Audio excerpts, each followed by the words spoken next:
Board members, I think we will go straight into our study session. And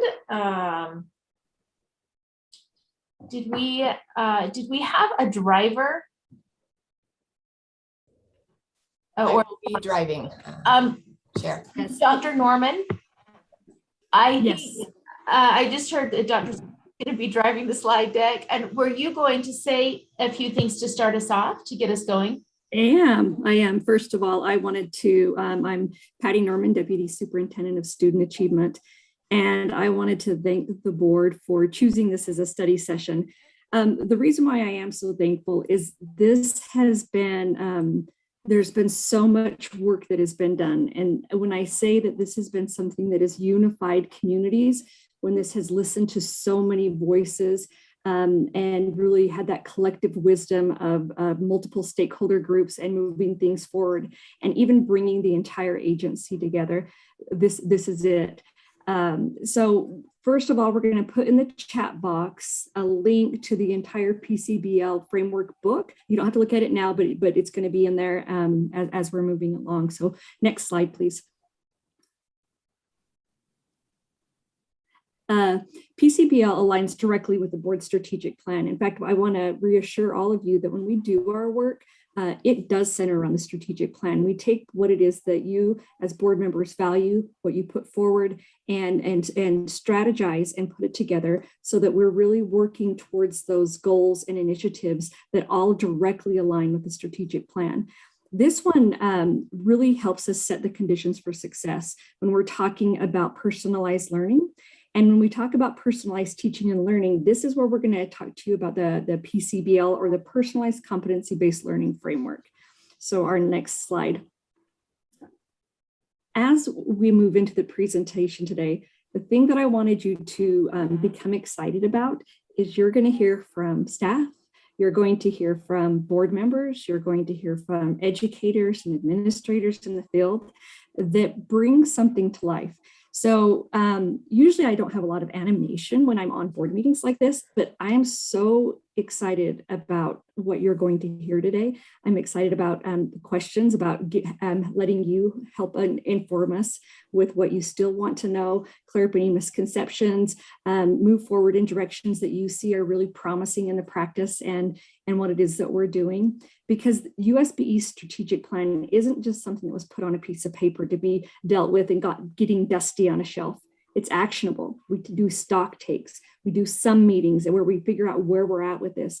In fact, with this goal of PCBL, we have a Gantt chart. And for those of you that are familiar with a Gantt chart, it has the roles, the responsibilities, we have deadlines, we have who's in charge, and we meet and we address that every single month, where we're at with it, where we need to go with it. And something that I can say is after today, this was actually one of the things on our Gantt chart, was to be able to present this to the board. So I want to say thank you, because we love marking things off and moving forward with some of this. And I'm going to turn it over now to Vice Chair Davis, who has been able to speak to this and support this work as well. So Vice Chair Davis. Thanks. So board members, we have a little timeline here of where did this all even come from and start? And we have to go way back to 2015, where our legislature passed SB 143, which created a competency-based education grant program, which now is called PCBL. But I just want you to know from my personal experience, I just happened to listen to a big stakeholder meeting that was put on and sponsored by some legislators that was held, I believe, in Southern Utah University. Some of you may have listened in on that meeting. Gratefully, it was reported and we were able to access. And I have to be really honest, I was a little skeptical at first. And I was thinking, I won't say which senator it was, but I was thinking, oh God, what is that guy going to make us do now? What is he going to, force teachers to do now? And so I got a little leery, I'll be honest. And then I saw advertised that you could be on this CBE advisory board for the Utah State Board of Education. I mean, I hardly spent any time at the Utah State Board of Education, but I thought, well, I guess I could go and be on that advisory board and just try to find out if this is something that's going to be a top down, kind of shove on teachers thing. So I went to the first meeting, and I still remember, I didn't know anybody there. I met Sarah Young for the first time, and she was very skillfully facilitating the meeting. And I remember saying, can we ask LEAs if they want this? Can we ask schools if they're interested in learning about this? And if they're not, can we not? Is it possible to not? And it was so great because we did ask LEAs, and she was great. And I think it was like 89% or something, or I know it was above 80%, came back and said, we are really interested in exploring this and learning about this and seeing what the options are for our students in this space. So that made me feel so much better. And we moved on from there. And we followed what became the law in SB 143. And we went ahead with an exploratory grant where we had a bunch of LEAs go and visit in multiple states, best practices that were happening in multiple states. We also had some facilitation from Excel and Ed helped. And again, I want to be really clear. Yes, this is a conservative group, but the content was generated by us, not by them. They helped us. They shared what was happening in other states. They said, this is what's going on. But the great thing was it looked a little bit different everywhere. And we had the complete freedom to create what we wanted to do here in our state. And so then we went and visited a bunch of different states, and it was lovely. And then we created this framework from all the different things that we learned in this exploratory grant phase. We created a framework, and then we started an implementation grant phase. Then there was also an outgrowth. Just a couple of states at the time, one in particular had worked on this portrait of a graduate that was so great. And I still remember they had gathered in police officers and nurses and postal workers and you name it. They had collected so much input from their communities, and to say, really, if you're going to send your kids to school here, what are you going to get for that? I mean, what kind of skills do you hope that student has once he or she leaves after all these years investing in school? And they all came together to work on this common portrait of a graduate. It was so exciting to come home and do that same thing here in our state with our homegrown people, completely state driven, and our own parents and educators and community members. And then we had a couple of little language changes, which we'll talk about in the next slide. If you'll go to that next slide, Jennifer. So some of the language changes were from educational services versus instructional hours, attendance validated program versus formerly brick and mortar, so that we could have options for where students were learning. It wasn't necessarily always going to be sitting in one desk in the same school. Students might be going to different schools. They might be doing some things online. They might have some different opportunities. But on the flip side of that coin, in this bullet point number 3, you'll see we changed to learner validated program versus the language that was there, which was online blended, competency-based, or distance learning, because we found just the opposite was true. That personalized education works beautifully in a brick and mortar classroom, in a brick and mortar school, as much as it does in an online school. And I just want to say that it was really exciting to watch this whole process unfold, to have top-down support from the legislature, but to have bottom-up creation of what our framework would look like in our state and how we would move forward in this space. And I remember going out to visit the different spaces and having, one person say, oh, our legislature is forcing us to do this thing. But then having in another space, a teacher say, your legislature supports you. Like, I'm trying to do this, but I get no support, but it's so good for kids. And it just, the beauty of being in Utah right now is that this is an exploration of an innovation, which is top supported and bottom designed. And it really is a lovely complement. So I'll have a couple more things to say later, I think, in the presentation, but I'll go ahead and turn the time back over to Dr. Norman. And then I think I'm not going to introduce every single guest, but if you could kind of help us through that, that would be great. Okay, thank you. Next slide, please. Before we go here, I'm going to tell you how we were going to do this study session.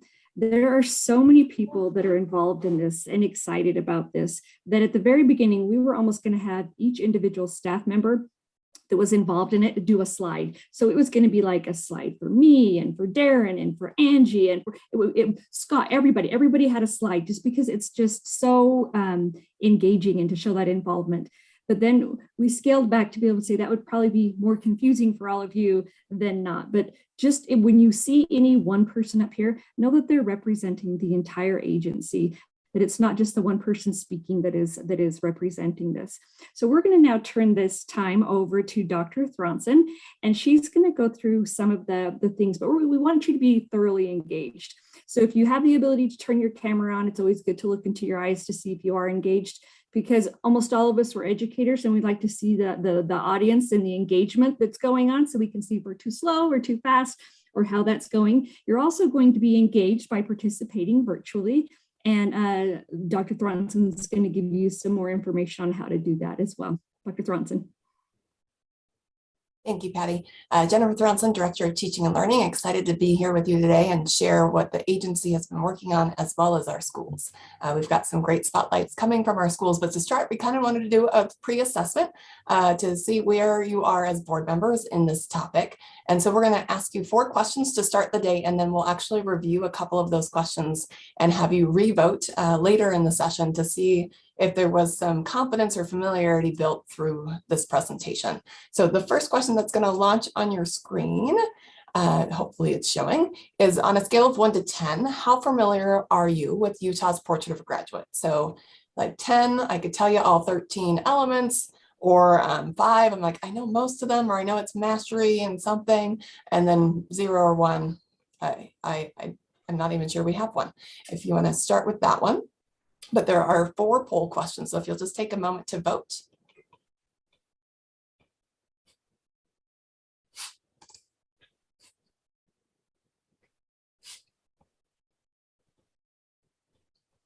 And while you're finding your voting, question 2 is similar. It's just how familiar are you with the personalized competency-based learning framework that we're going to dig into today. So coming into this study session, where are you feeling your familiarity with that tool and document?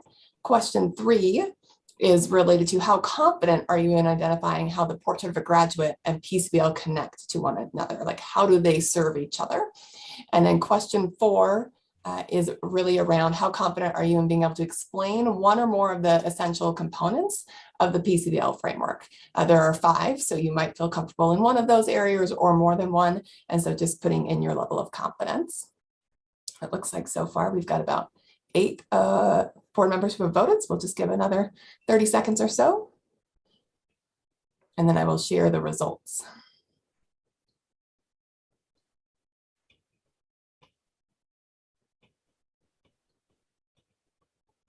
Okay, I think we've got all of you, so I'm going to hit the end the poll and share the results. So now you'll be able to see the results of the survey. So on question 1, board members feel relatively confident in their familiarity with Portrait of a Graduate. In question 2, you'll see that there's grand variation compared to question 1 in terms of familiarity with the PCBL framework. So I want you to take a moment to look at this data as we will be revisiting this question later. Where we are, we've got 1 member who feels like, I know this thing forward and backwards, all the way down to, I I know we have one kind of scale. Question 3 was how these two connect and support each other. Definitely have higher rates of confidence in that area. And then finally, question 4 related to being able to explain one or more of the components. Pretty high levels here. We've got variation again, as expected, but we've got more people feeling pretty confident in being able to explain at least one of those components. So we'll be asking you question 2 and 4 again later today, just to see if your confidence and familiarity is built through this session. So with that said, we will move forward.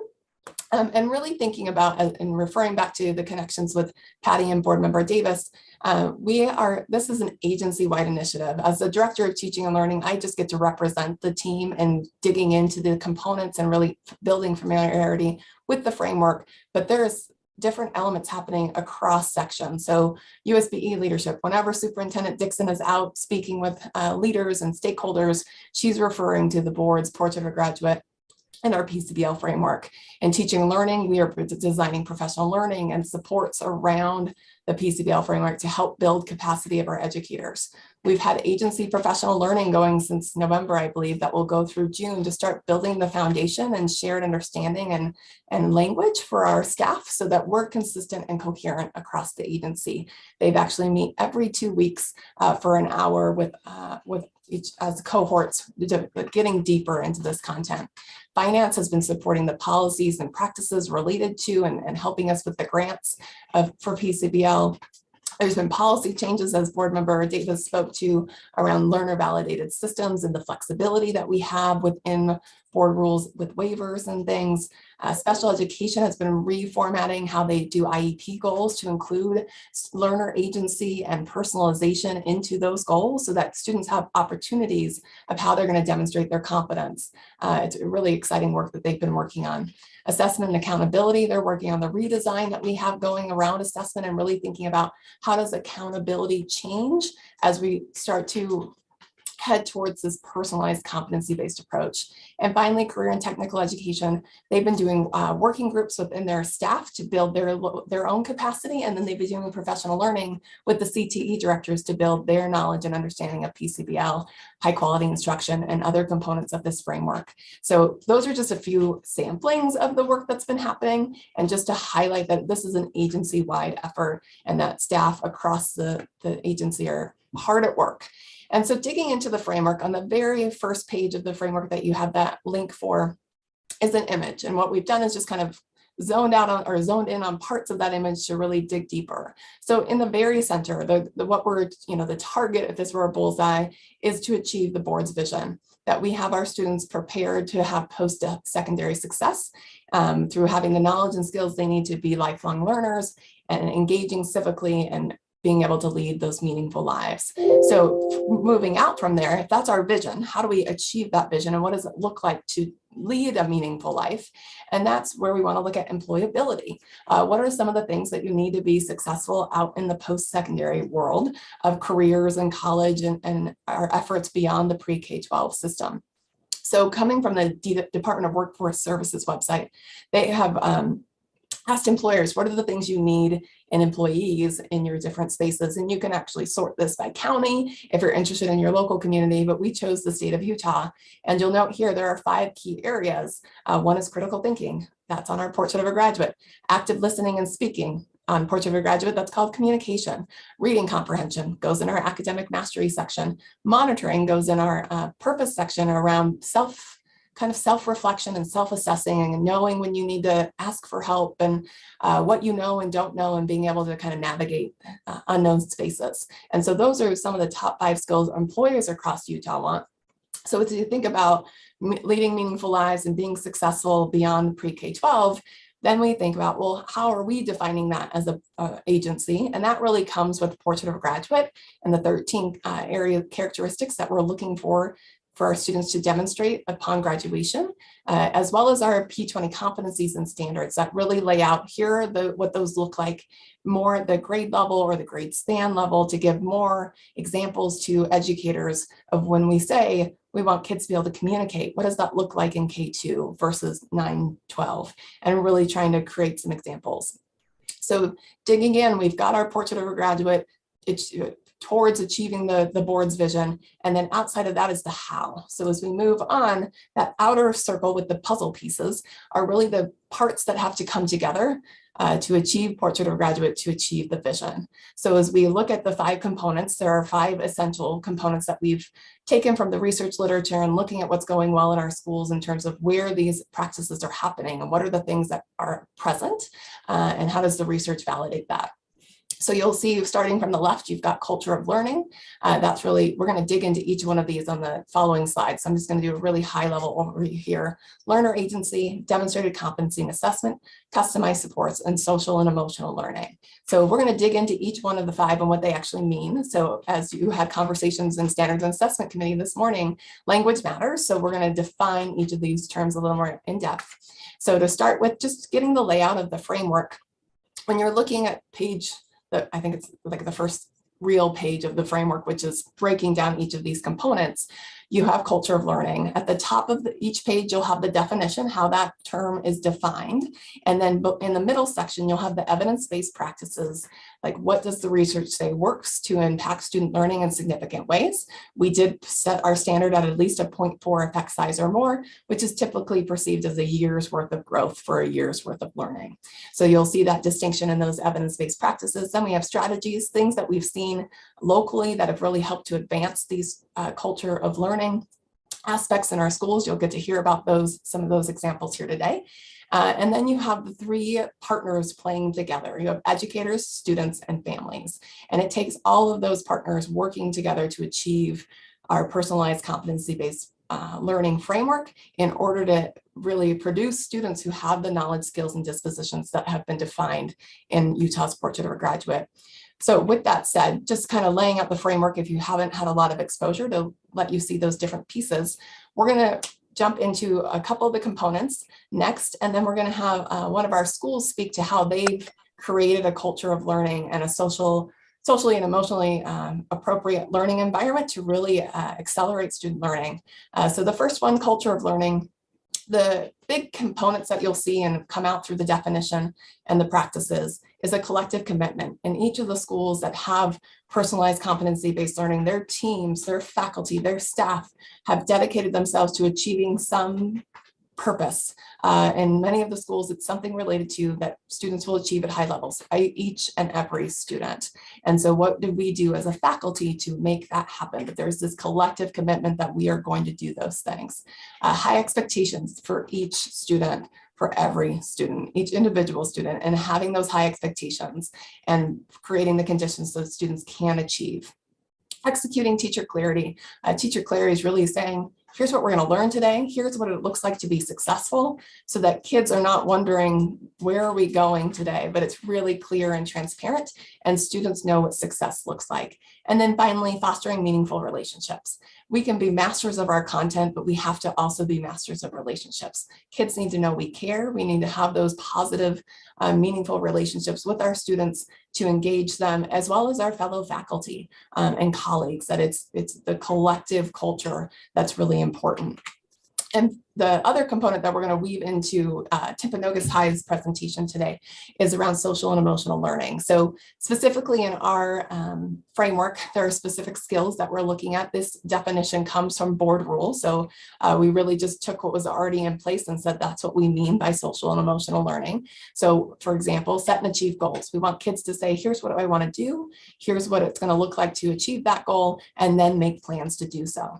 Establish and maintain positive relationships. Just like we had in culture of learning, relationships matter. And in this case, we also need peer relationships. We need family relationships. We need relationships so we know we have a kind of community of caring to rely on.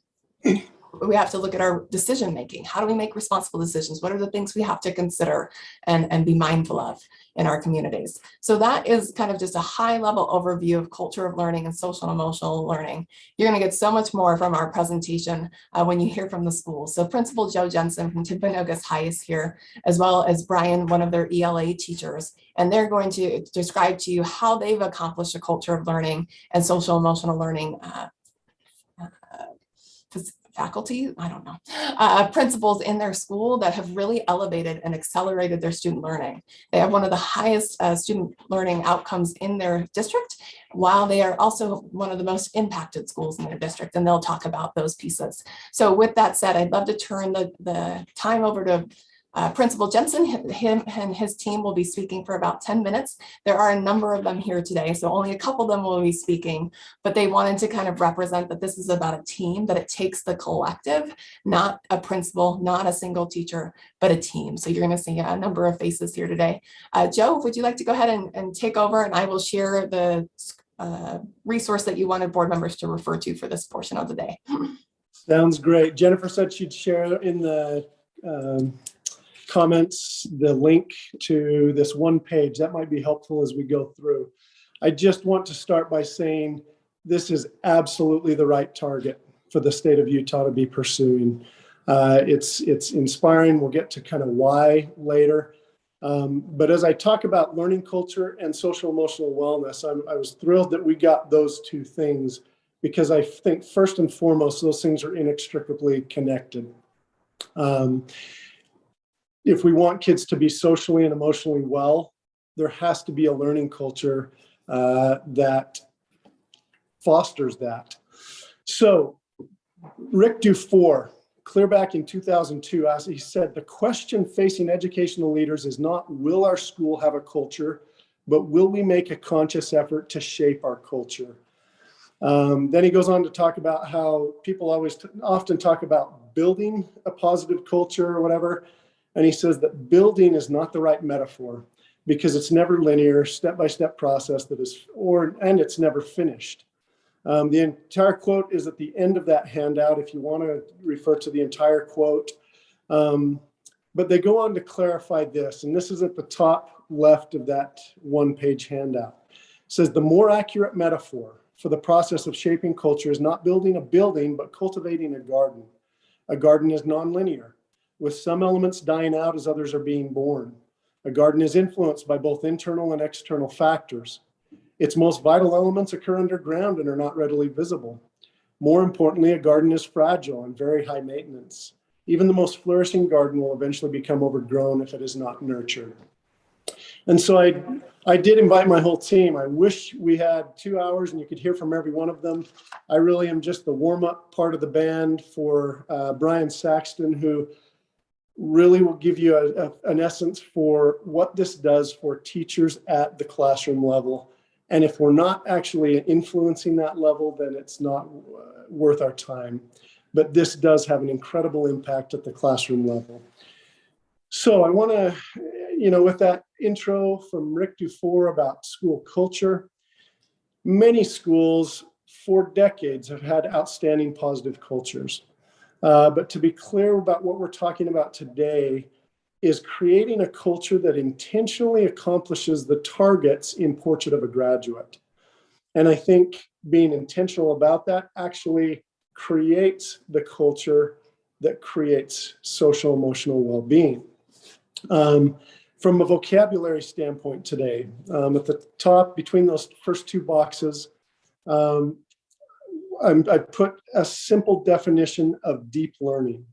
And as far as for today, think of deep learning, Portrait of a Graduate, or Vision for Learning, which is Alpine School District's vocabulary for that. Those are synonymous.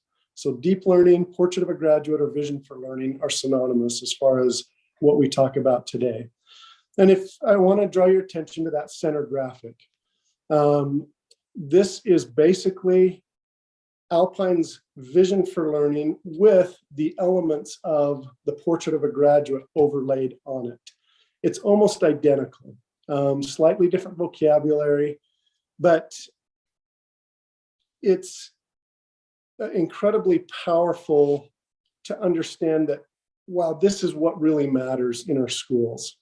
And we'll get to that a little bit more, but I just want to make sure we're not talking about culture in general today, because I would say many schools have incredible cultures, but what we're talking about is truly intentionally creating a culture for deep learning, for Portrait of a Graduate, for Vision for Learning. So One of the things I want to emphasize is cultural change takes time. When we had our visit from the state a few weeks ago, we emphasized Timpanogos High School is the beneficiary really of 14 years of really trying to create this kind of a culture for deep learning. So I would urge you as board members to be patient with your efforts on Portrait of a Graduate.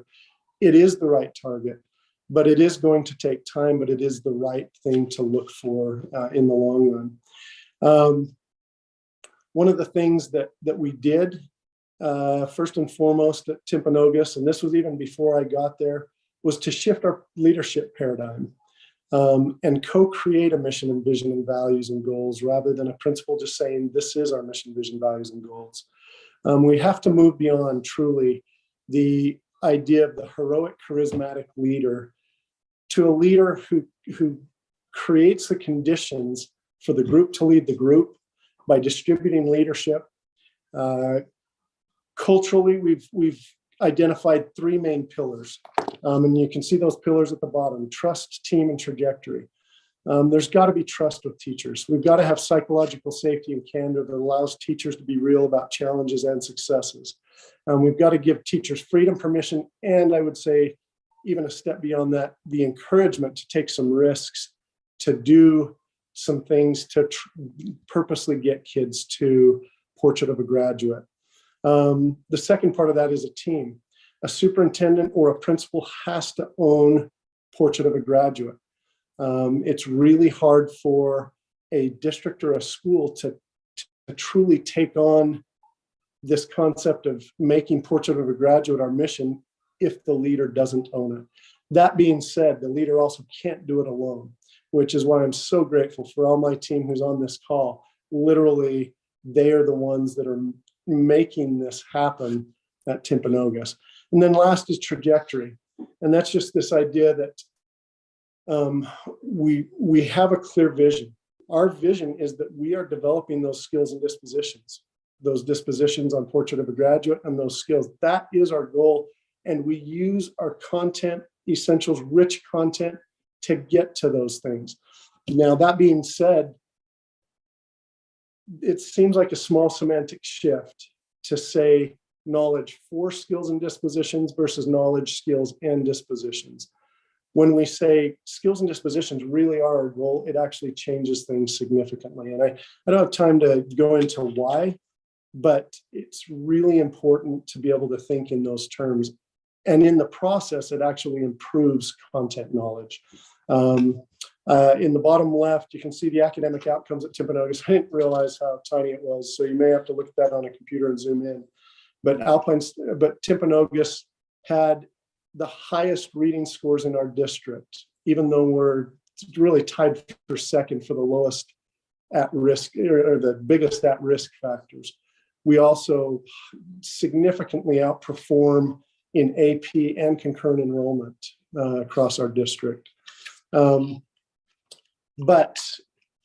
we've unapologetically pursued that for some time. One of the things that we've found is that quote in the top right, and that's from Michael Fullen, and he says, "Deep learning puts the joy back into learning for students and adults alike."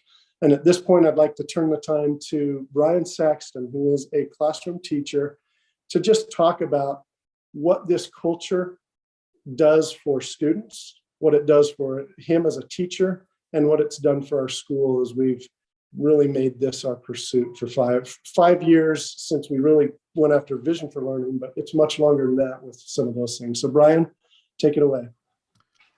Thanks. I'm really excited to talk about this. I wish I had a couple of hours to share with you all the things that we're doing here.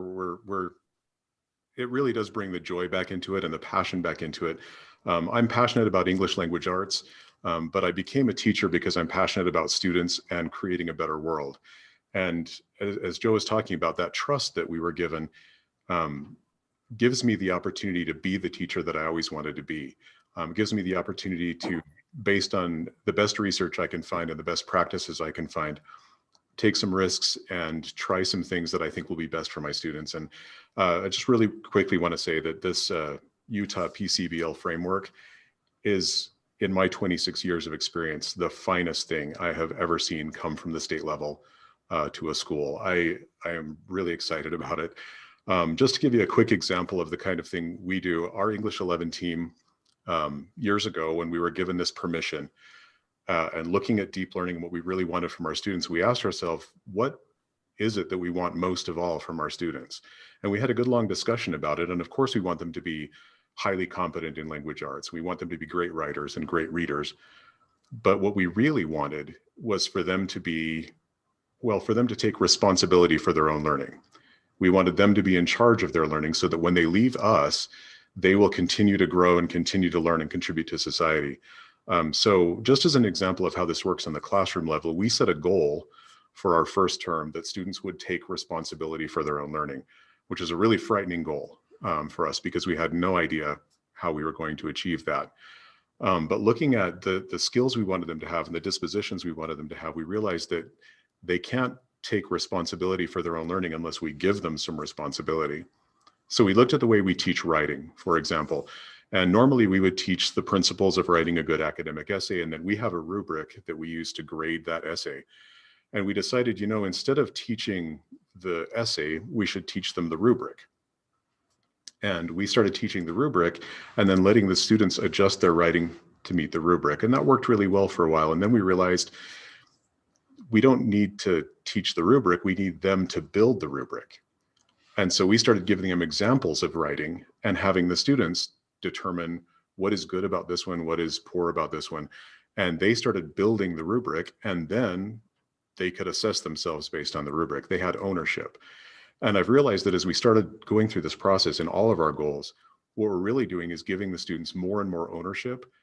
And the more ownership they take, the more excited and engaged they are about the learning and the higher their academic achievement gets. I mean, those statistics that Joe showed you about our high school, those are nice, but I don't really care. What I care about is the deep learning that's happening in my classroom and that students are growing and excited. And if that's the case, then I think those statistics take care of themselves. Our students are engaged in what we do. They're excited about it. We've shifted our grading practices based on this. We've shifted the way we assess so that students have more ownership. And it really feels like I'm a much younger teacher. It feels like my students are with me and I'm their partner in learning. And we find that as they grow their own success, as they take ownership for their learning, as they build these capacities that are going to affect them in every classroom, not just mine, that their well-being improves as well. They build their self-esteem, they feel competent, they feel intelligent, and that is a cycle that just moves them to achieve more. They taste success and they want that success to continue. Again, I'll be really brief because I know that I don't have very much time, but I just want to say that this is definitely the right target, as Joe was saying. We've spent years and years working on this, and it gets better all the time. We are constantly shifting and constantly growing.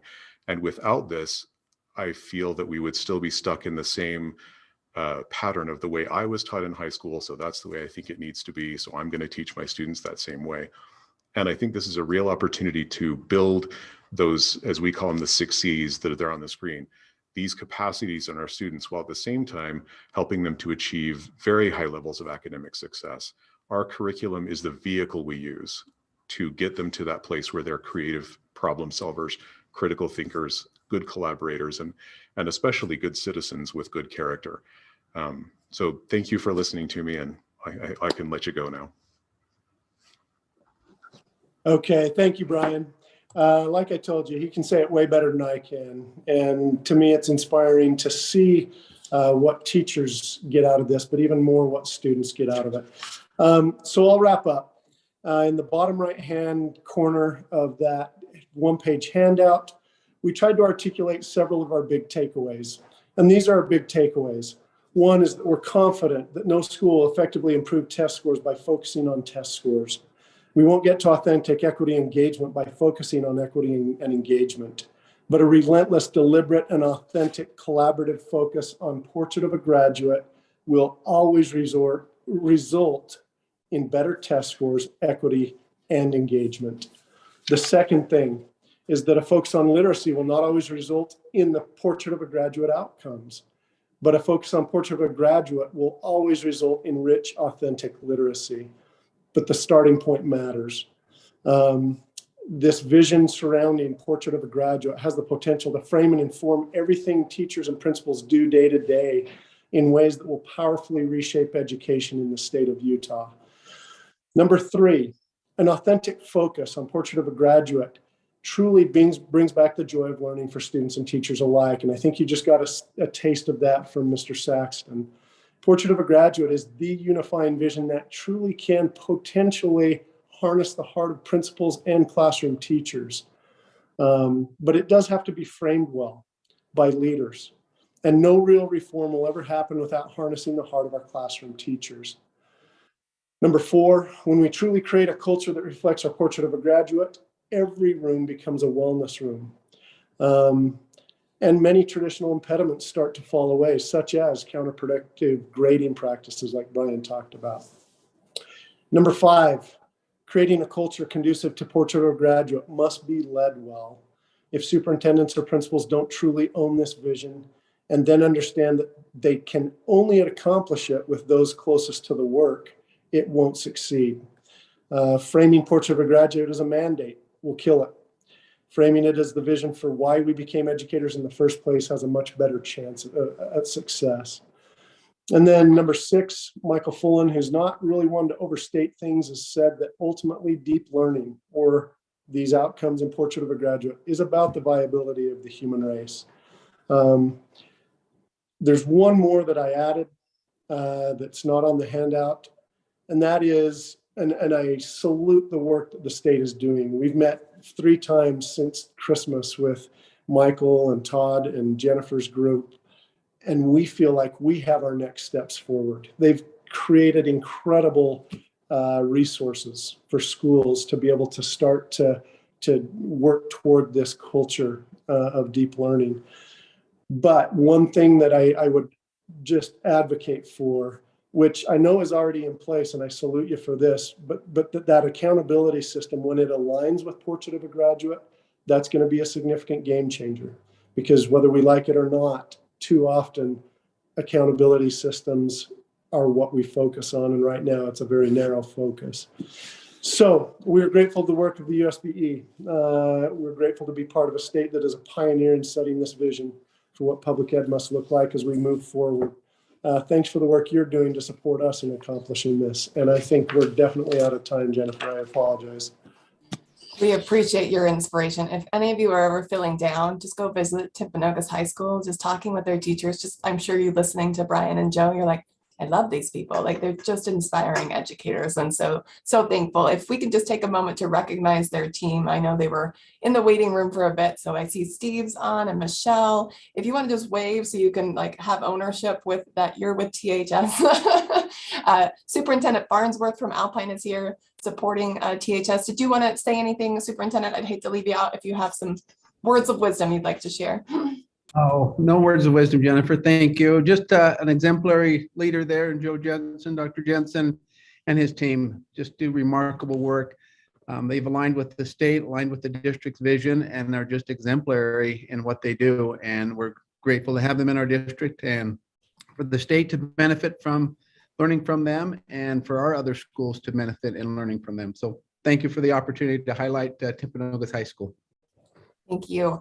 All right, so we're going to take a moment to, we had our board members invited, all of you were invited to attend some of our personalized competency-based learning site visits where you could go see schools like Timpanogos High School and others. And so we've got those sites here today to kind of share their stories, but we also, our board members have stories to share based on their site visits. So board member Straight and board member Hymas both attended 2 different sites and are going to speak to how they saw the culture of learning or social emotional learning in those sites as part of their PCBL visits. So let's start with board member Straight, just because you're first on the slide, if you don't mind. All right.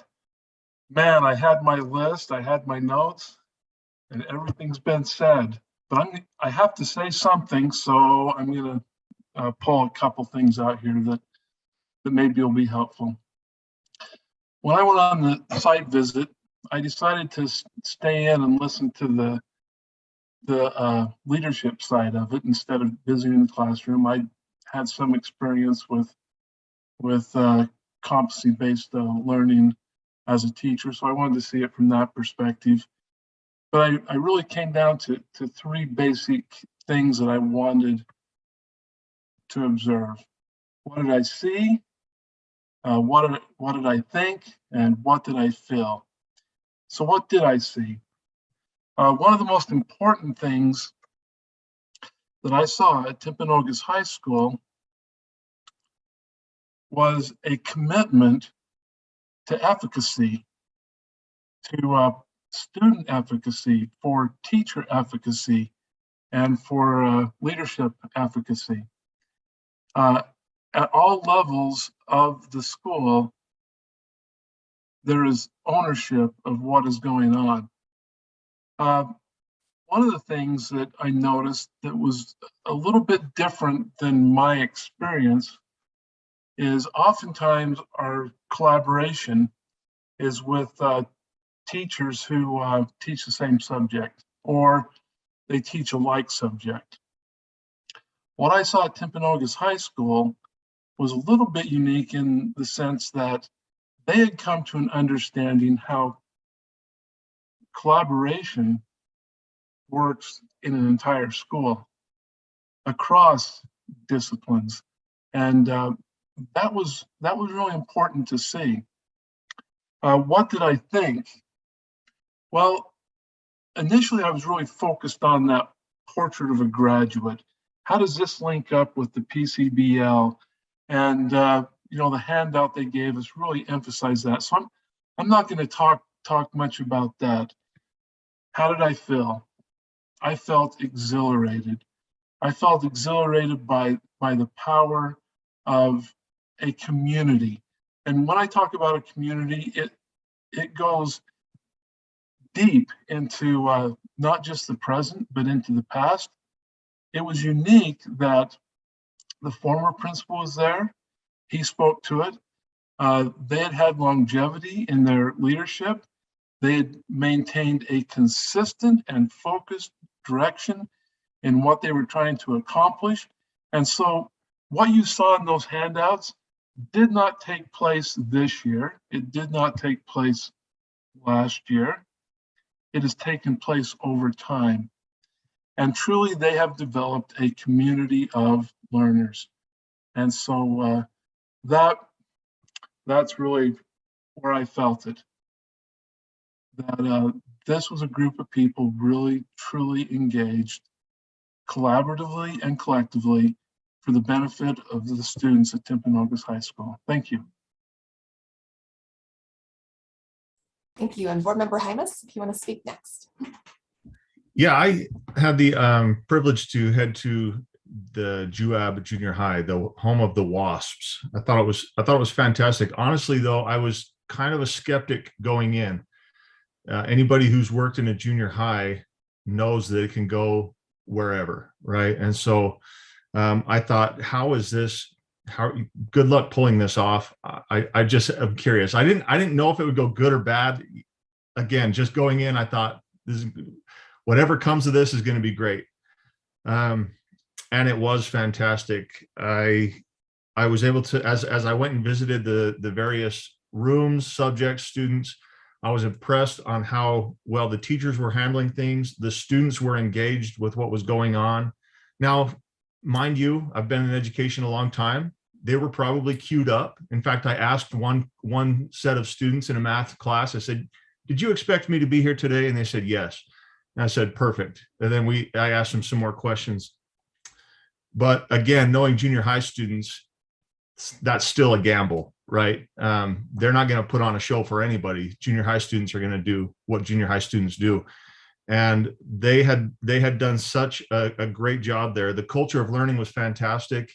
In fact, as I was speaking with the administration, and I don't know what JUAB is going to bring here today, but just so you're aware, they have bought so deeply into this portrait of a graduate that they actually have the portrait of a WASP that each student has with them.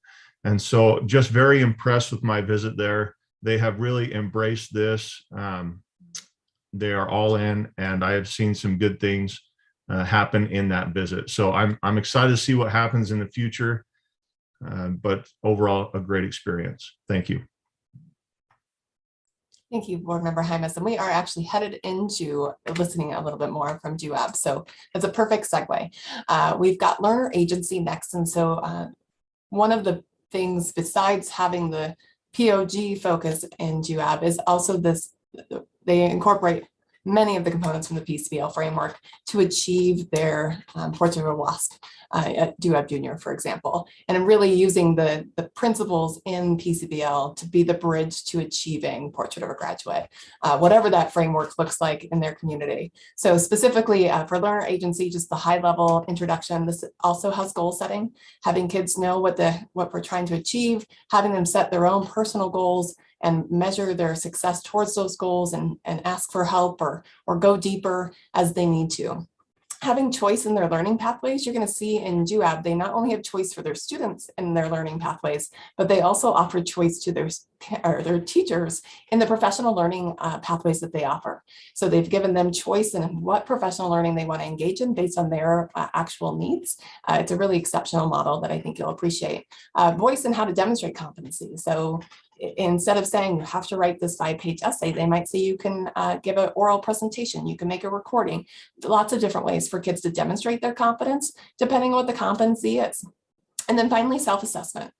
For those of you that got to visit, kindergartners are doing self-assessment. They're saying, here's what I know about this topic, here's where I feel I am as a learner, and here's where I need to go next. Anywhere in that school system, you really have these self-assessing learners, which is amazing. They're really assessment capable. They've learned how to know where they are in their learning process and to how to move to the next step with support as needed. So we're going to hand things over to JUAB District, and I think I see Royd. So Royd, I'm going to assume you're kicking us off, and basically they're going to share how they evoke learner agency for their students and their teachers. Thanks, Jennifer, and thank you everyone for letting us have an opportunity to share our thoughts and maybe advocate a little bit for this, the work and continued support coming from your office and from your direction in the world of PCBL. And I think I just want to say amen to everything that you heard from Timpanogos. I mean, because they really did speak to really well, and I appreciated everything they said around culture and really changing what the school environment can be, not just for students, but also for adults in the buildings, and changing the focus to where it's easy for students and parents to feel like you really do care about my children, because what my child or I as a parent feel are important, you value. And you're not telling me what I should value specifically for my student or for me as a parent. And I know that oftentimes in today's world that can be quite divisive, and so I appreciate that. I'm grateful to have the opportunity to speak to learner agency. I don't want to make things too difficult with any of this or try to say it's really that difficult. It really comes down to the very first principle that is pointed out in the PCBL our framework. It's on page 1.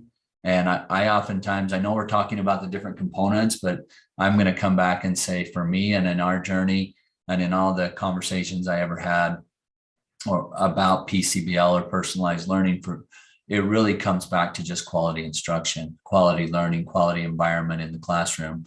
And the very first bullet point under what is personalized competency-based learning on page 1 in the framework, it says, students are empowered daily to make important decisions about their learning experiences, how will they create and apply knowledge, and how will they demonstrate their learning.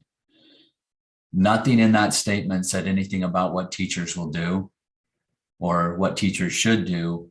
It talked about what students will do. And everything from my perspective in learner agency comes down to why this is really considered student-centered learning rather than teacher-centered learning.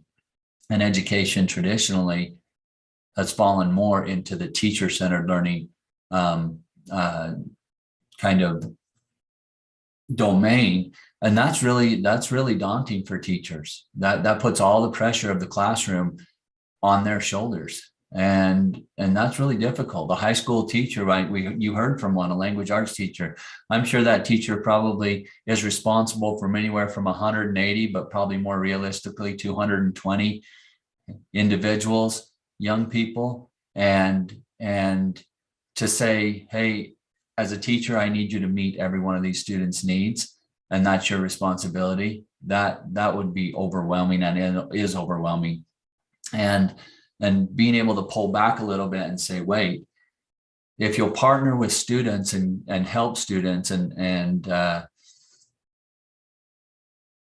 focus on facilitating for students so they can make their own decisions about what is best for their learning, that's going to take that pressure off you while still getting the value, which you see in visible learning, and you can see all the effect sizes in the framework.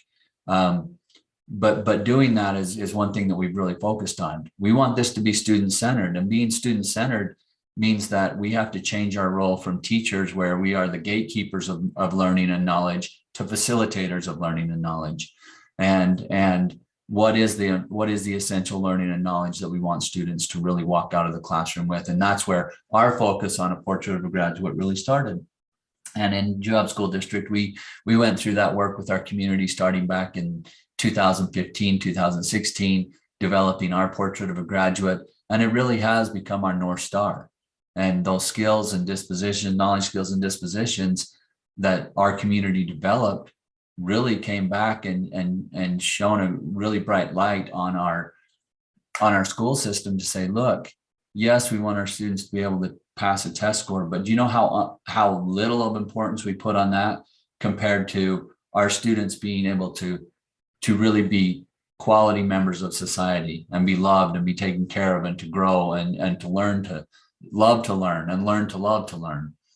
And so that's been great. But when it comes specifically to student agency and what that can look like in the classroom, it does start with goal setting. Students have to learn how to set goals. They have to be able to do that.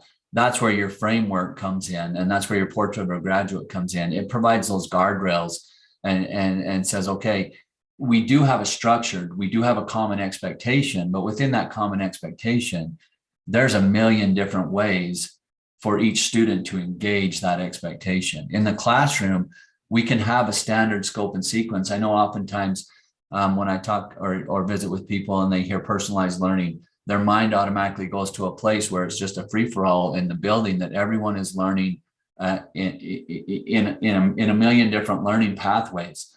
And if I was a teacher and somebody described personalized learning to me that way, I would just say, no way, no thank you, I'm out.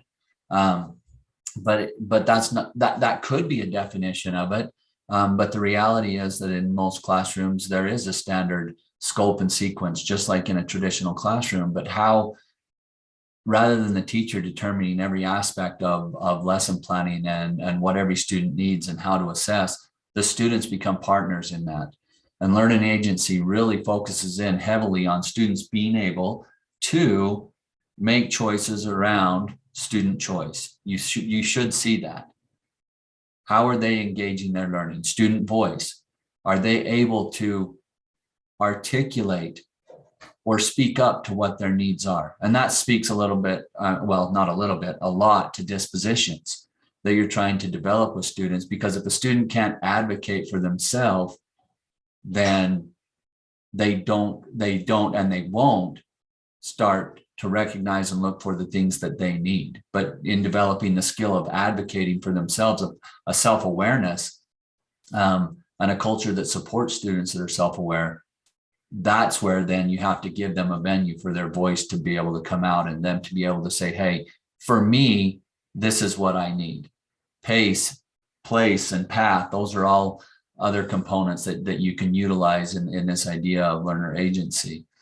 But really, I don't want to try to make it more complicated than it is. Obviously, there's lots of nuances and there's lots of practice that goes into creating a classroom where a teacher can manage 30 to 35 kids or students in a classroom, where students really are driving their own learning. And on some days, a student or a few students, just like in any other classroom, may not be so excited about driving their own learning. Let's be realistic. And so the teacher then becomes that partner in the process that helps them. You still have to be vigilant. You still have to be ever present in the classroom. And you still have to help students, because not all students have all the skills and dispositions that are necessary to be their most effective learner in a classroom. And so you're constantly working to build those as a function of the lesson plan, as a function of the outcomes of the classroom. And so you'll see in most of our classrooms on any given day, you'll see an academic expectation, a standard, if you will, a knowledge-based standard that is going to be focused on or expected students to work towards. But then you'll also see right next to it skills and dispositions that students have the opportunity to work on, and that can be highlighted through the efforts in that classroom that day. And that all goes to work towards students building their portfolios that Dr. Thronson referred to a little bit in their own portrait of a WASP. And so that goes from kindergarten through 12th grade. Students are constantly working to build evidence, not just for the day-to-day evidence of competency and whatever they're focusing on academically, but they're also building a portfolio with evidences that they feel demonstrate their current level within skills and dispositions.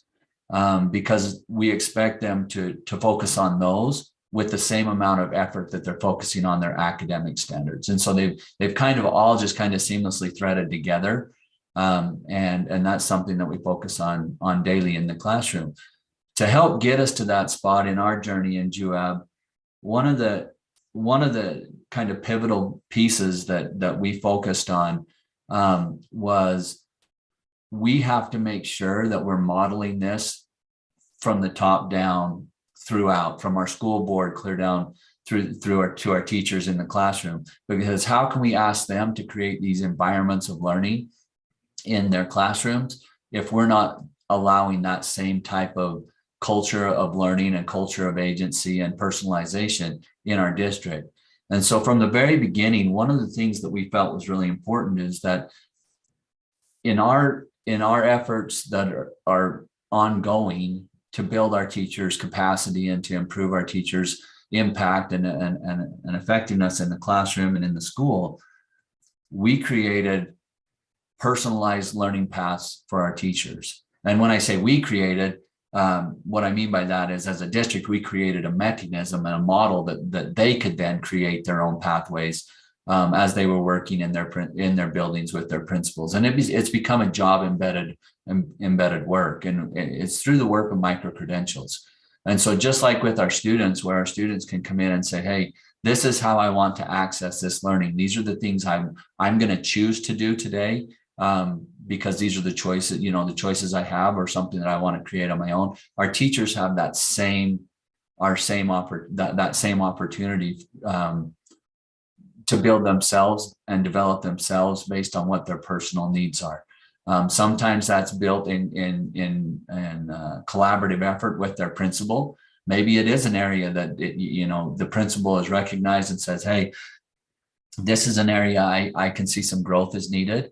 But the teacher then still gets to go out and choose how they engage that. And they go to work on that and building their skill and capacity. And of course, we support them in that work. But at the end of the day, they get to submit their evidence, their body of evidence. And we've incentivized that in our district, where our teachers are reimbursed. They're paid, actually, not reimbursed, actually paid a stipend for completing and showing evidence of a micro-credential. And then if they want to focus in on one of our strands, similar, which our strands actually mirror the state's 4 pillars, we have the same 4 pillars in our district. And if the teacher wants to focus in on one of those pillars and really become an expert in it, they can create a stack of micro-credentials, 12 micro-credentials that they can complete and show evidence of in their portfolio, at which point we then give them a 5% bonus to their base salary. And then we use them as part of that stipend on the base of their salary. They become a teacher or a resident expert across our whole district so they can work to help and encourage others. And our teachers really love it. I asked for some Right. numbers. Yes. So, hey, after you share those numbers, we're probably going to have to move on to our next section because we have to end at 3 and we've got another district. But I love the agency that you give to your learners and to your teachers. And we could probably spend 5 hours diving into what you're doing with your micro-credentialing in JUAB. It's so great for professional development. But if you could just kind of summarize, we'll move on to the next one. Thank you. Yeah, we're good. And like I say, we just 110 of 130 educators have completed micro-credentials, and 564 as of today, 564 micro-credentials have been completed in our district. So again, thank you for engaging in this work and having conversations, and we definitely appreciate it in JUAB. Thanks so much, Dr. Darrington. At this moment, we've got a couple of board members that are going to speak to things that they saw around learner agency in the schools. Board Member Hutchins, I'm going to share my screen and put your images up first, and then if you want to speak to those. Thank you so much. I was really excited to go and visit Timpanogos High and then to talk to you a little bit about the learner agency that I saw there. And I thought I shared some pictures because I thought it would be helpful to be able to visualize some of these parts of learner agency if you saw it. Some of the actual classroom experience. And thank you, Jennifer, for loading these for me. I just sent them to her a little bit earlier today. So, but I thought it would help kind of describe better than I could in words. One thing I want to point out, and I really liked what Member Klein actually said yesterday in what she said at the beginning of our meetings yesterday. And she said, individual learning is not a science, it is an art. And I love that. And I wrote it down because it is so true. And when you start seeing individualized learning happening in a classroom, it is like a masterpiece. It's like an art form. And it does take a lot of intentional practice by the teacher in order to make sure that things flow well. But at the same time, just like has been said, it's just quality instruction. And sometimes just pointing out some of these elements help us to enhance how we give our learners more agency. And so these first two pictures are of an English class, and they were given an assignment called Tag Team Bag Poetry. And as you can see, they have little pieces of paper in front of them, and they're kind of like those refrigerator magnets where they have single words on them, and then you put them on the fridge and people walk by and make sentences out of them. And so their challenge was they were given 3 choices of 3 different kinds of poems they could choose from. And with a partner, create a poem using those single words. And it was amazing to see the engagement and the interest of the students as we walked around the classroom. And you look at them, and they're all engaged and they're working together as partners. And there's just a lot of learning going on, and listening to the conversations between the students, they were really focused on creating a great poem and how do you do that, and talking about different word choices and why one was good and why, this one might be a little better, and helping each other. And so a couple of the elements I saw in this activity, choice and learning activity. So they got to choose between, what kind of poem they were going to work on. They got to choose a partner to work with and to help each other. They got to, another element, work to achieve mastery, deeper understanding, or investment in the learning at hand. So having this experience of working together with a partner, choosing word by word, making choices and discussing why one word might be, a really good word for that place in their poem they were creating together. The conversations they were having were just incredible. And so I also wanted to point out, I walked out of this experience thinking of a lot of potential. Back to the poetry still just a little bit. And this is something that I think when I talk to people about personalized education, they're like, well, how does a teacher have time to do, how to personalize, how to set goals, how to check in with the students and know their needs? And this is actually, I walked away thinking, this is a great example of how a teacher can what did we talked about, be facilitators of learning and knowledge, and partner with the students in their learning. The students were very engaged in this activity. They were challenging each other. At the same time, the teacher was walking around, visiting with each partnership, talking to them about their word choices and how they were doing with their poem. So he was giving them some formative instruction, one-on-one, or at least to a partnership, about how they were doing as they were creating their poem. It was a really great activity that way. It's also an example of, while kids are engaged in activities like this, these are great opportunities for teachers to pull individual students aside and talk to them about their learning needs and their goals, and, how can, what do you need in order to achieve your goals, and how can I help you? And, I just walked out of this classroom going, this is a great example of many of these elements. The next one, we'll go on to the next slide. And you can just see part of it, but this is an English language learner, an ELL class. And if you look, I'll tell you, there's 3 totally different things going on for this class. And you can only see 2 of them just because of how it was set up. But there were 3 things going on. There was a kind of a you might call a larger group direct instruction going on, where the teacher was walking through a lesson with some of the students. You can also see in this picture on the right side, and then also you can't really tell it, but on the left side too, were small groups of students working together on a project. And then you can also see some individual students with their headphones on, going through lessons on their computer.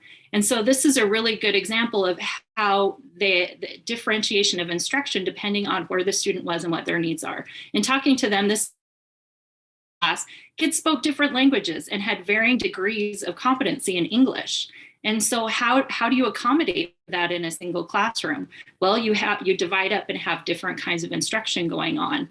And every student was very engaged, but it was also focused on what their learning level and what their learning needs were. It was very impressive. And, it seemed really obvious that this has to be how it is in these ELL classes. But if you think of any other class and how you have students with varying degrees of knowledge and understanding and interest, how you can divide up classes in a similar way to this and be able to meet their needs and keep them engaged at the same time.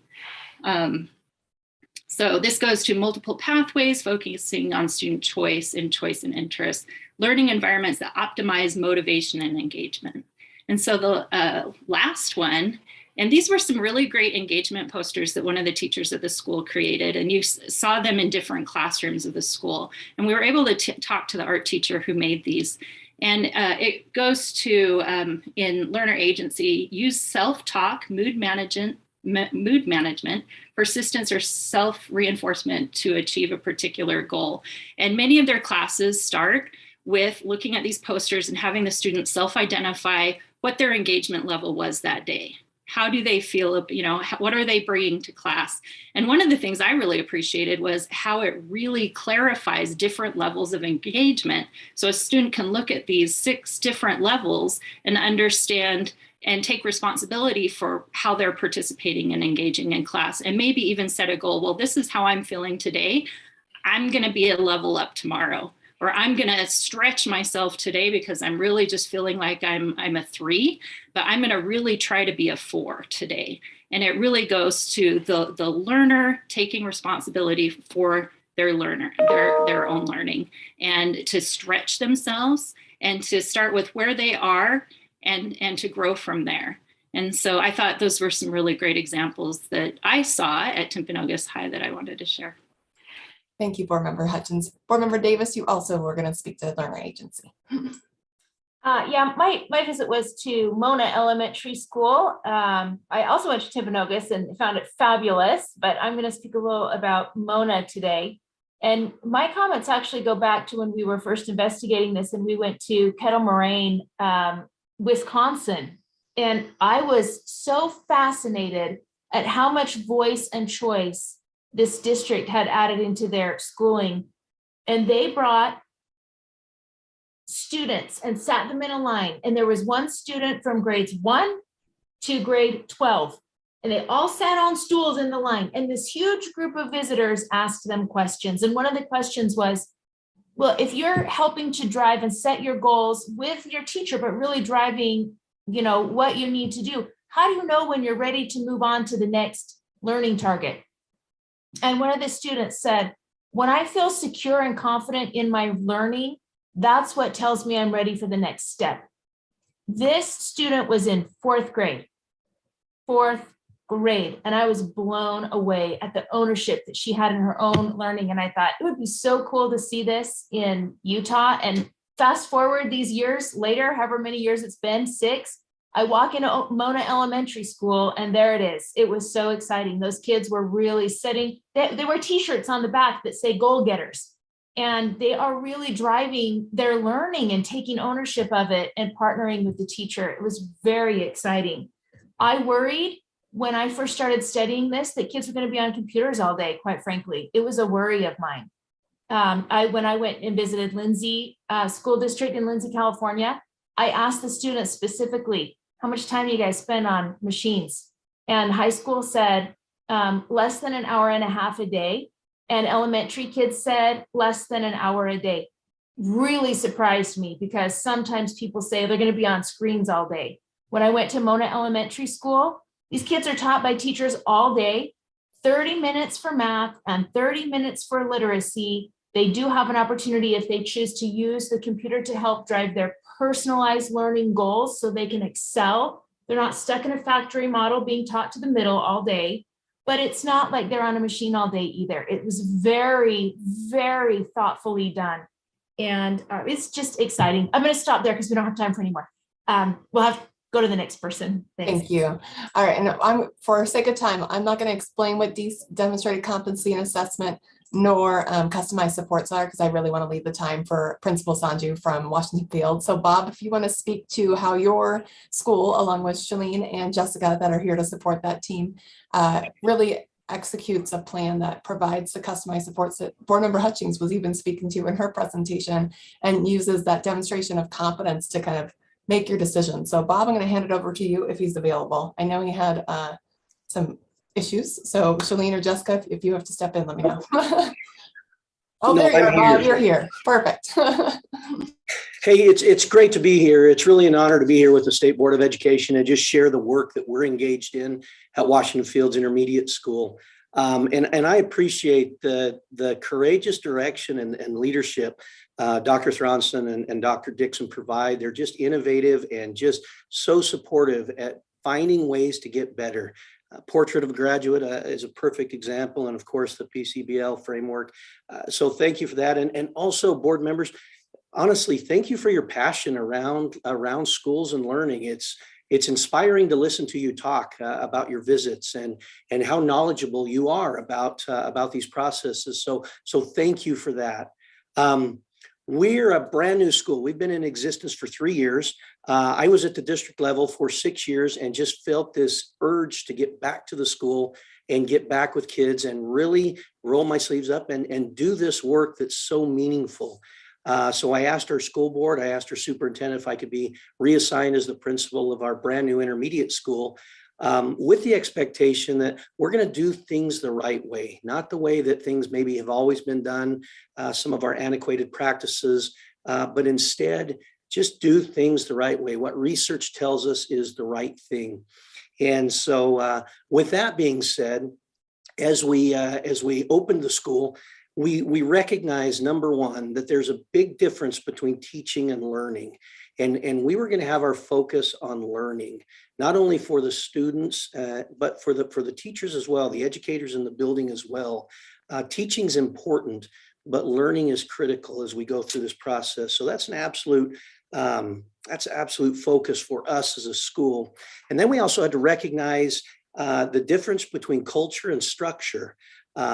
Structural changes being kind of the how and the what we do in schools, but the culture being the soil or the why we do these things. So we paid a lot of attention to those, and we started out as soon as we hired our staff with having deep professional conversations around what's our purpose.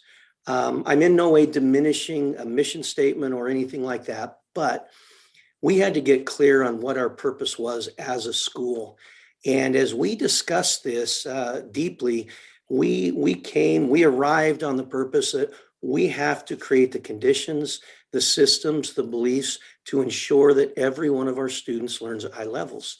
From there, we said, okay, what are we willing to commit to? If that's our clear and compelling purpose, what are we willing to commit to in order to accomplish that? We've got to be willing to make a series of commitments. And Dr. Thronson, if you can just share that screen, this is just one of 6 collective commitments that we've made, not only as teachers, but as staff members. This is a commitment that we've made to assessment. And you can see this was collectively made by our educators in our building, staff members. This is what we commit to regarding assessment that helps us accomplish our purpose. We have collective commitments in instruction, assessment, leadership, culture, climate, and extra time and support. Very targeted commitments that help us accomplish our purpose. And if you took a look at our collective commitments, you would see this PCBL framework, as well as this portrait of a graduate woven through everything we do. The next step as we opened our school was, if we're going to ensure that every student learns at high levels, we've got to figure out what high levels are. So we took a look at our state standards in each curricular area, and we began to not only identify those essential standards that kids need to know in each course, in each grade level, in each unit of instruction, but more importantly, we had to get shared clarity.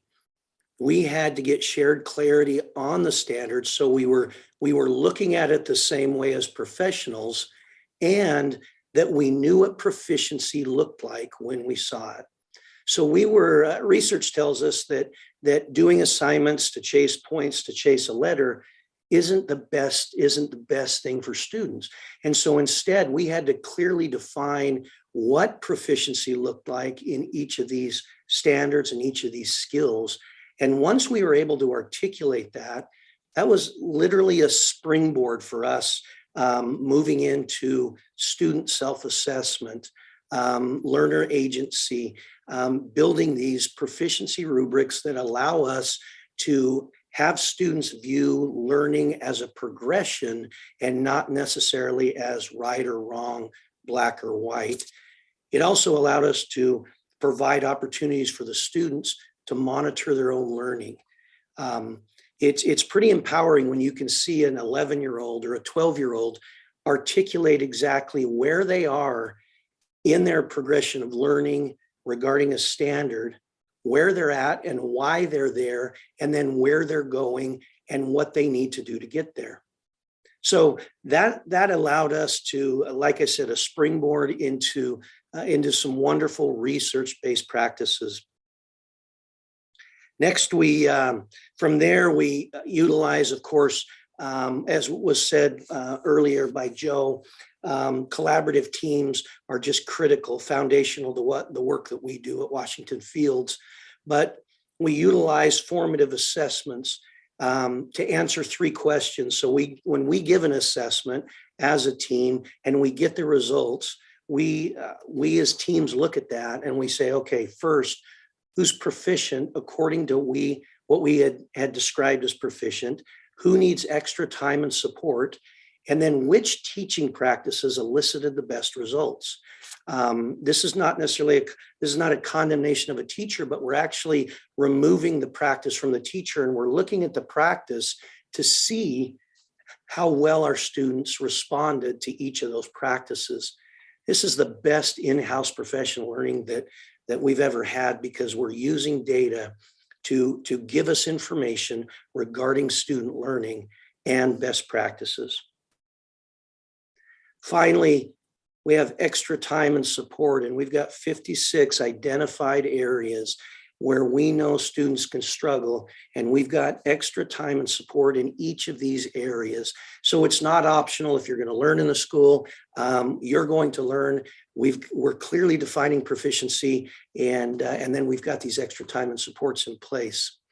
This process that I just described to you, we call the Charger process, and we felt it was necessary for us to have a very clear and consistent process that everybody in the school, everybody in our school community can understand.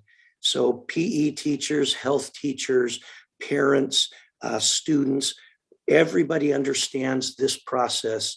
And this has just really empowered us to move forward in learning in our school. And with that, I've asked one of our teachers, Jessica Jones, a science teacher, just to speak briefly about this. And then our learning coach, if you can just finish with a couple of thoughts and we'll conclude. So I'll talk really quickly because I know that time is short, but what I really appreciate about the charter process is that it gives us the freedom and the power to teach authentically and to be able to teach our students in an authentic way and to take those risks that we want our kids to take. So what we did as a 7th grade team is we decided we needed to know and have that shared clarity exactly what our essential standards were. So the first thing that we did is got together, we created and looked through our Utah Seed Standards, and we created a rubric. And this rubric tells us exactly what proficiency looks like, because we can't explain to the children what we want them to do until we understand this is what proficiency looks like. So we made these rubrics that show step by step what we need to do in order to show proficiency. Once we had the rubrics made and we were kind of clear on that, and we felt really good about that, then we stepped up and we made student self-assessments so that we could give the information to the students, and they would also be able to explain to any person who walks into the room, what do I need to know? Why am I learning this? How do I know when I have learned this?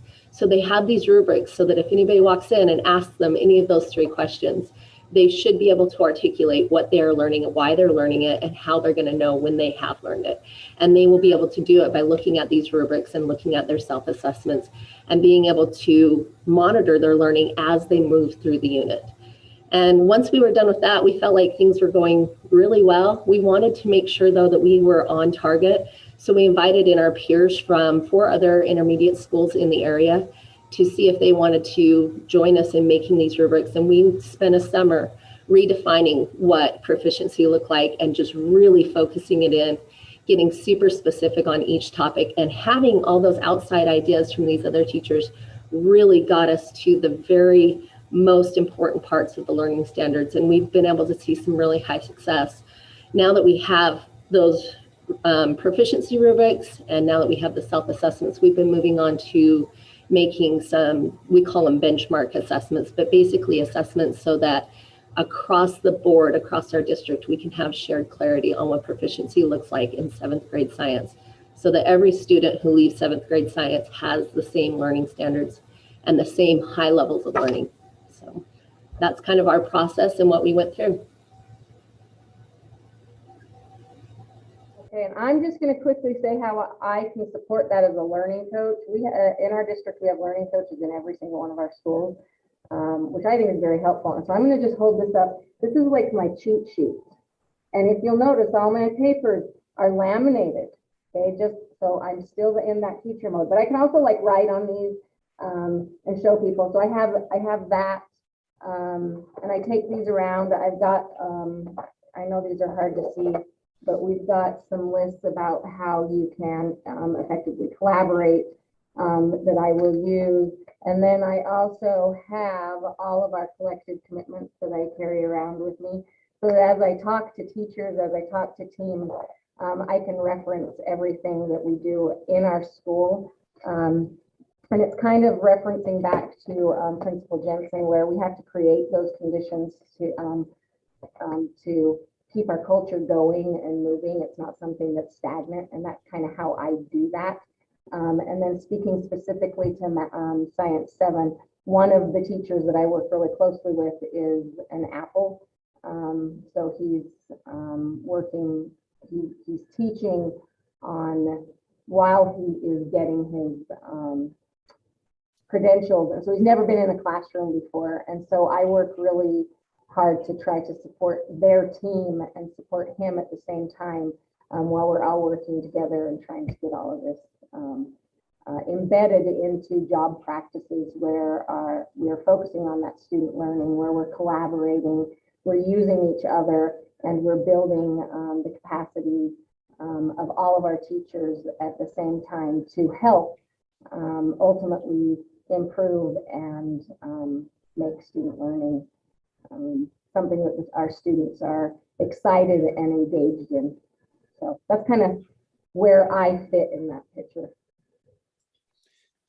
Thank you, Shalene. That's the great thing about going last in presenting is we can just echo everything that's been said because Dr. Darrington and Joe, of course, and his staff, wonderful work, and we're mirroring a lot of that work, and so we don't want to be redundant in our comments, but just let you know this has just impassioned our leaders and our teachers in our school.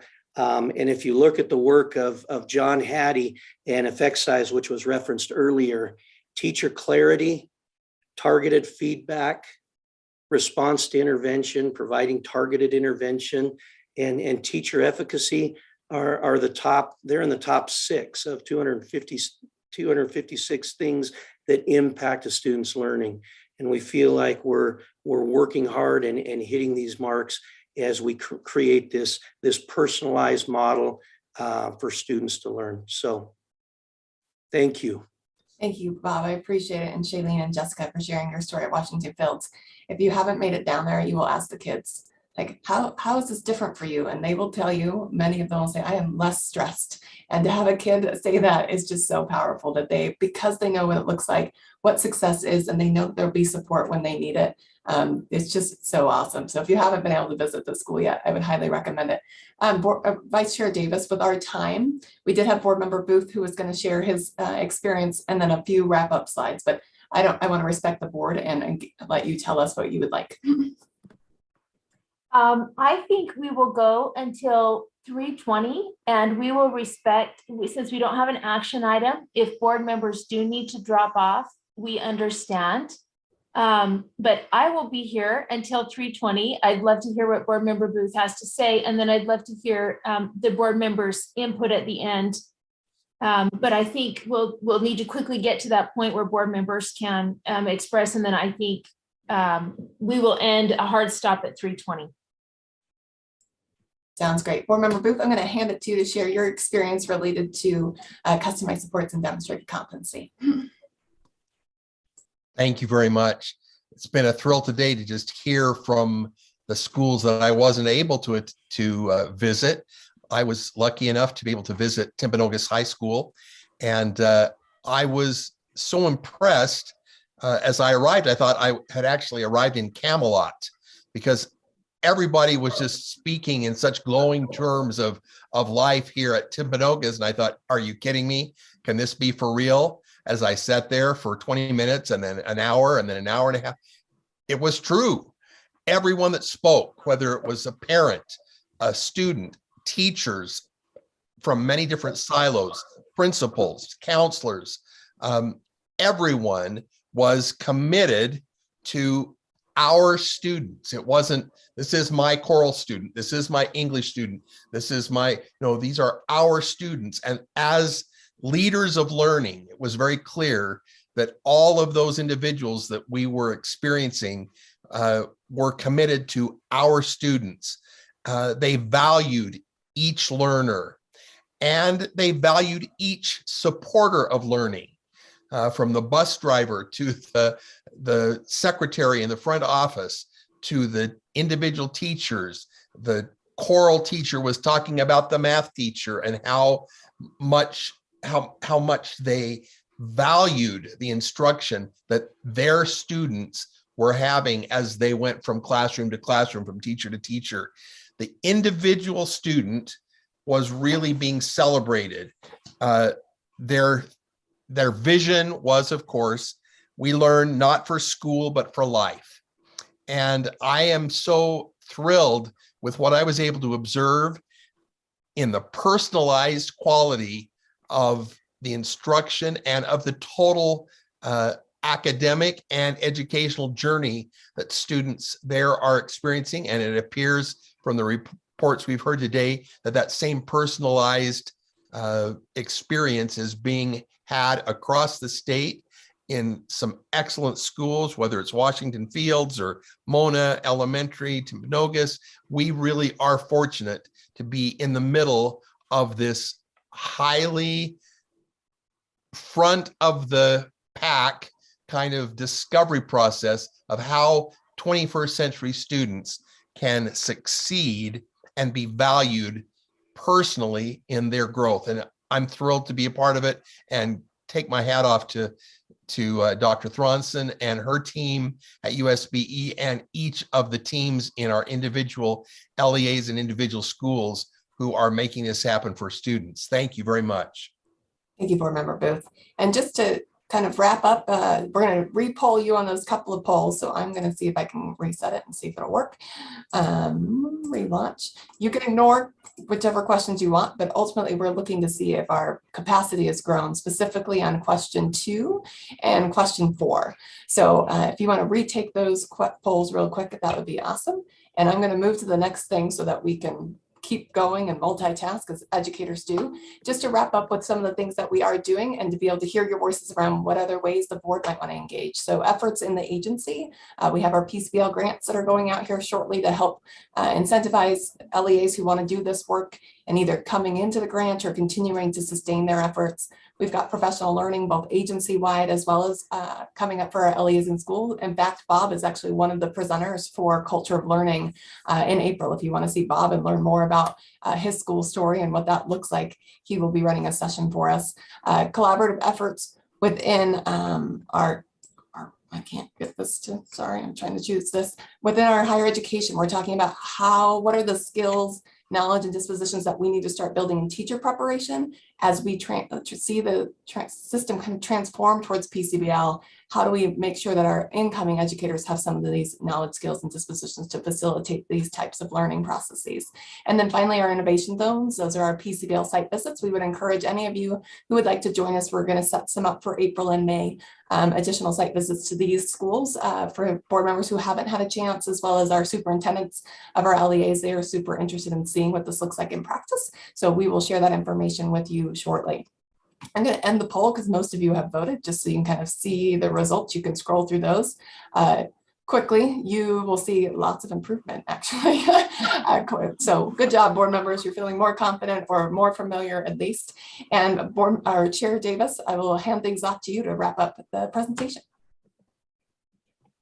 Thank you. So for the final 10 minutes that I will be here, and those of you who choose to stay long for 10 more minutes, we just want to hear from you and what your thoughts are, and brainstorming. And, you know, like I said, this is law.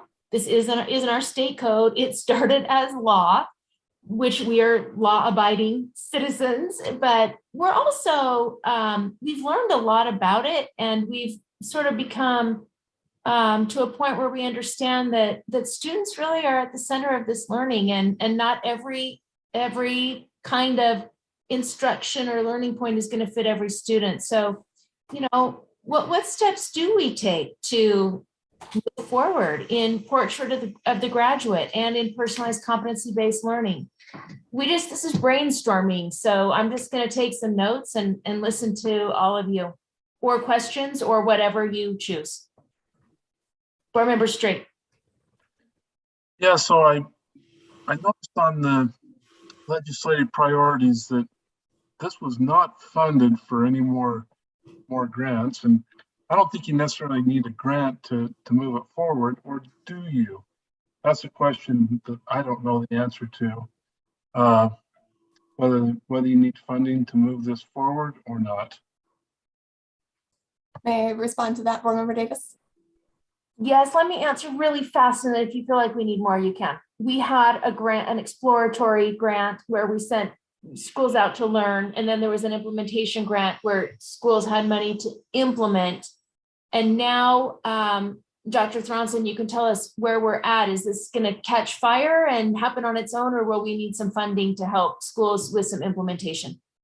Yeah, I think what we've seen in the schools that have been in the grants, that's been helpful to accelerate their progress.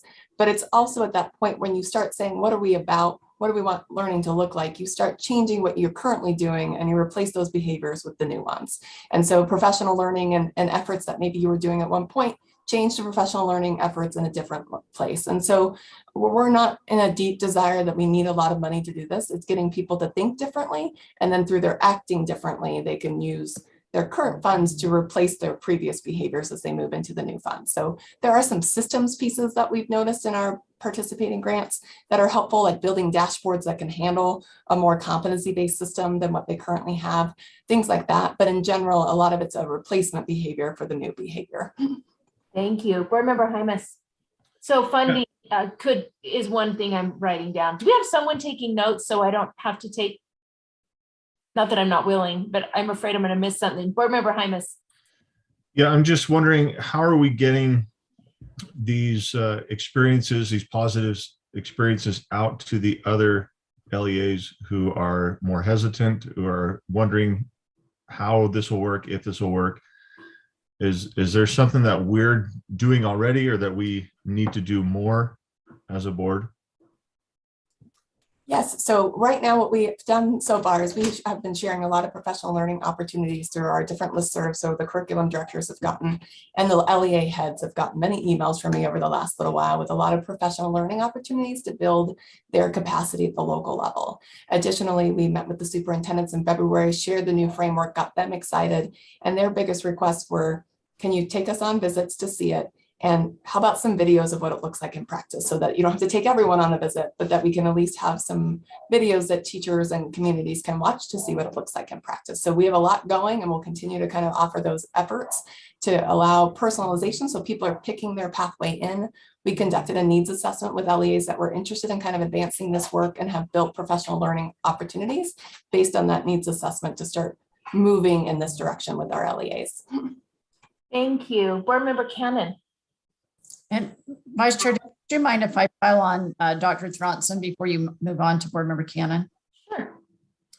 Thank you. Just a quick tag. I would also say that we're trying to spread this word in a macro way as well. So this morning I spoke to the School Counselors Association at their conference, and this is just typical of what a lot of us do, where you lay it out and we show Portrait of a Graduate and where we're at with PCBL, and then you call out examples, the three that you heard from today. And I think just like awareness, and then following up in detail. So just kind of spreading that word so that people know it's not just an idea, but there is concrete work going on. But we have a lot of people tagging back to us. And I love when I am out in the field and people will bring up the very examples that you've heard today. So the word is catching on and people want to know and want to grow in this space. Thank you. Thank you. Board Member Cannon. Yes, thank you. You know, Cindy, I think this idea goes back even before you mentioned with the law, because I was on the board when Michael Levitt was governor. Michael Levitt met with the state board every month, and every month we heard competency-based, proficiency, so on and so on. And, you know, we were just baffled. We had no idea how to move forward with this. But the one thing that did come out of it was Western Governors University. And I noted yesterday when we were looking at the licensing information we were given, that now a majority of our teachers are licensing through Western Governors University, which is competency proficiency based. They can enter and exit when they want. They can go as quickly or as slowly as they want. There are some wonderful flexibilities associated with what they are doing. And when it started out, it was just a very, very small little thing. And now it has just grown tremendously. So it's exciting to me to hear about instituting competency-based things in our Utah K-12 schools. I just wonder if any thought has been given to how they assess students on a competency metric and what that looks like. Is there an opportunity for students to really excel, or does everybody get the same competency and pass off? And what happens if you have an unmotivated student? Those are the two things that I had questions about. Sure, and I'm going to just share the wealth. Davis, oh. yeah. Go ahead. Board Member Davis, I'm wondering if on the last one, if we can just collect these questions, and then we as staff can follow up in an email with some of these answers and moving forward with some other discussions so we can get all of the questions out, looking at the time. Yeah. Would that be helpful? Is that okay, Board Member Cannon, if we get that in writing? Oh, yeah, I'd just love to hear some of their ideas. Thank you. Yeah, thank you. This is happening in higher ed too. I know since it became code in Utah, our higher ed institutions are all have CBE advisory boards. Board Member Moss. Thanks. I was disappointed I couldn't make those site visits, but I've been lucky to sit down with both Dr. Jensen and Dr. Darrington for several hours over the past few years. And I'll never forget sitting, I think it was 2015, with Roy out in Juab as he walked me through his system on computer. And it was like a symphony. All these different kids had different interests and ways of demonstrating mastery, and was implementing this, personalized approach. So I love it. And my question is whether we're talking through about how in a student-driven system, we use those counselors, as Superintendent Dixon's suggested. I've seen some cool things in Wasatch, for example, with our Latino students with an individualized learning plan. I think that's been discussed, and I'm just curious how all that fits into the picture, using counselors to set that course and then integrate that into both course selection, ways of showing mastery. It's a complicated thing. We've had some things like advisory and tutorial that kind of get at that, but I'm curious if we might discuss it another time, how we put that in the hands of students and integrate it into their larger goal setting and kind of personalized path. Thank you, everybody. Thank you. We will address that in writing. Board Member Hanson. Thank you. I really appreciated the presentation today. When I first came onto the board, we were involved in putting together the Portrait of a Graduate, and it was really good for me to step into the board and be involved in that right off the bat. But we put a lot of aspirational language on a piece of paper and said, this is what we dream can happen. And this is it happening. This is people putting hearts and souls and into it and having kids really achieving what we were dreaming about back then. And I really appreciate what staff has done to proselytize this, I guess. Every presentation I see Superintendent Dixon give has something about Portrait of the Graduate in it. I know that Jennifer's out there doing the same thing, and all of our staff have mentions of that. All of our work is tying back to that. And also, I remember some conversations with the legislature during interim ed, where they were talking to us about how we look at the state board level a lot at students in groups. And we told them at that time that we have to look at them in groups because we have kind of a 100,000 foot view on this, but the individual work really occurs in the schools. And this is proof of that our students are being recognized as individuals and they're succeeding when we can do that. So thanks to everyone who's involved. I think we continue to spread the good word, make sure that this goes out, and to facilitate it, I'd really like to see as many of these resources made available, maybe in a common site. I know we have that, and Jennifer has that on our website now, where people can go in and look at those videos, pull up sample forms, formats, dashboards that are being used in the various districts, and not have to relearn that every time we start this up. But just a big thanks from me to people who've made this happen. Thank you. As we end this, and Vice Chair Davis, I'm hoping that everyone can turn their cameras back on, because this is really a collective commitment on behalf of all of you. Not only did you share your time and energy by providing these examples, going out to the schools, sharing your learning and your journey, but we don't get a chance to stand and clap because we're not in the same room. But if this were it, this is the standing ovation. So I just wanted to be clear that we thank you for sharing what you have done to see how it connects to the board and being able to have that for the board members. So thank you. Thank you. I think that was perfect. Board Member Cannon, you have your hand up. We do need to end. Oh, I'm sorry. I just didn't take it down. Oh, that's okay. I promised 3:20 and it's 3:22. I just want to thank all of you for participating today. Thank you for being thoughtful. Board members, as you continue to have ideas or questions, concerns, insights, hopes, ideas to continue, please send those via email to Deputy Superintendent Norman, and we will continue the conversation. Thank you and have a wonderful day.